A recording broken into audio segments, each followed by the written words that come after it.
I used to believe that love, when built on trust, could survive anything. 10 years of marriage had convinced me that no storm was too strong, no silence too heavy, no distance too wide for Elena and me. We were the kind of couple people pointed to at dinners, whispering, "They're perfect together." And maybe, for a long time, we were. The mornings began with laughter, the evenings ended with quiet conversations about everything and nothing. I loved the way she would hum while making coffee, the way she'd lean against the kitchen counter, hair messy, eyes still half asleep. It wasn't just routine, it was comfort. It was home. She used to say I made her feel safe. I remember her words, soft against my chest one night, "You're the calm I always needed." Back then, I didn't realize how easily calm could turn into complacency, how routine could become a cage disguised as love. Maybe that's where it all started, not with betrayal, but with silence growing between two people who stopped noticing it. We met when I was 29 and she was 26. She worked in the same building as I did, different departments, same elevator. Our first conversation lasted 12 floors, yet somehow it felt like we had known each other for years. She laughed easily, spoke softly, and carried this gentle certainty about life. I fell for that calm energy, the quiet confidence she wore like a perfume. Our relationship moved fast, too fast maybe. Within a year, we were married, renting a small apartment downtown, filling it with love, laughter, and cheap furniture that somehow looked like luxury because we were happy. The first few years were golden. Every anniversary meant something. Every fight ended with laughter.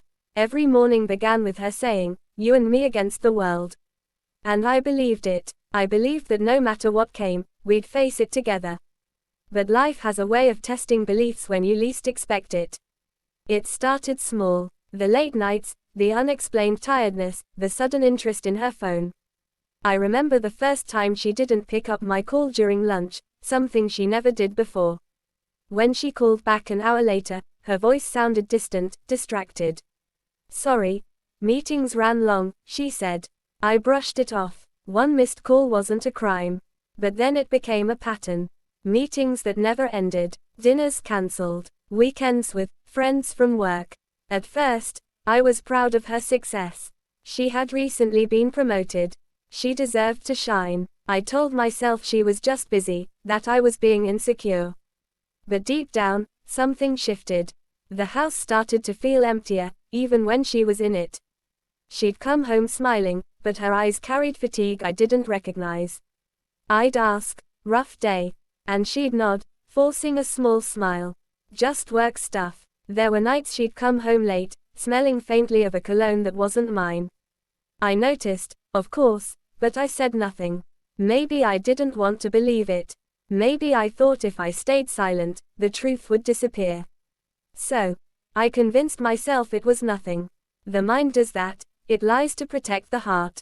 Mark entered our lives casually. He was a name I'd heard in passing long before I met him. "Mark and I are handling the new project," she'd say. Or, "Mark's helping me prepare the presentation." I never thought much of it. I met him once, at her company's annual dinner. He shook my hand, smiled warmly, and complimented her work. He seemed polite, confident, maybe a little too charming, but harmless. I remember watching them laugh over a shared joke that I didn't understand. It wasn't the laughter that bothered me, it was how natural it looked. Weeks passed, and Mark's name came up more often. Mark says the client loved the design. Mark stayed late to finish the report. Mark this, Mark that. I started to hate his name without even knowing why. But again, I kept quiet. I trusted her. That's what marriage is built on, trust, even when it hurts. One evening, I came home early, a small bouquet of her favorite lilies in hand. I wanted to surprise her, maybe reignite the spark we'd been losing. But the surprise was mine instead. The apartment was dark. No note, no message. I called her, and it rang until voicemail. I sat on the couch, waiting, the lilies drooping in my hand. She came home past midnight, smelling of wine and laughter. "Work dinner," she said before I could even ask. Her lipstick was slightly smudged, her hair out of place. "I texted you," she added. I checked my phone. No message. She frowned. Maybe it didn't go through. I nodded, smiled, and said nothing. I placed the wilted lilies in the bin when she wasn't looking. That was the night I first felt something inside me crack. Not anger, not jealousy, just emptiness. The next few weeks were an act. We played the roles of a happy couple, smiling for pictures, laughing at friends' jokes, pretending everything was fine. But our eyes told a different story. Mine asked questions she didn't want to answer. Hers carried guilt she didn't want to admit. Sometimes, I'd catch her staring at me when she thought I wasn't looking, like she was searching for something that wasn't there anymore. One Sunday morning, while she was in the shower, her phone buzzed on the counter. I didn't mean to look, but curiosity won. The message preview was short, simple: last night was perfect. No name, just a heart emoji. My hands went cold. I didn't open it. I just stared at the screen until it went dark. When she came out, I smiled, kissed her forehead, and said, "Breakfast's ready." She smiled back, unaware that something inside me had died quietly. That day I realized something cruel about betrayal: it doesn't break you all at once. It kills you slowly, in pieces, with every unanswered question, every fake smile, every casual lie. I still tried to hold it together. I wanted to believe there was a reasonable explanation. But love, when betrayed, turns reason into torture. Our conversations became shorter. Her phone became her shield. Even when we sat together, there was distance between us that no words could bridge. One night, while watching a movie, her phone lit up again. She grabbed it too quickly, laughed nervously, and said, "Just work stuff." I nodded, pretending not to notice. But my mind was screaming. Then came that evening, the one that changed everything. We were having dinner, barely talking. She seemed distracted, glancing at her phone every few minutes. I asked, "Is everything okay?" She looked up, forced a smile, and said, "Yeah, just tired." A few minutes later, her phone buzzed again. She excused herself and went to the balcony. Through the glass, I could see her silhouette, phone to her ear, laughter spilling into the night air.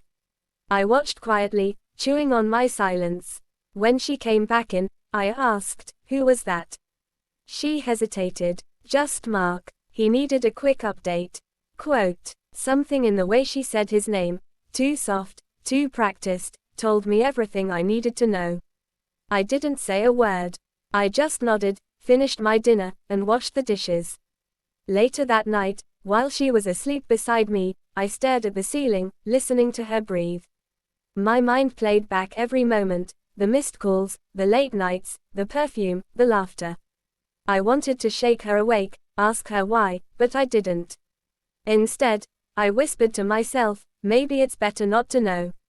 But deep down, I already did.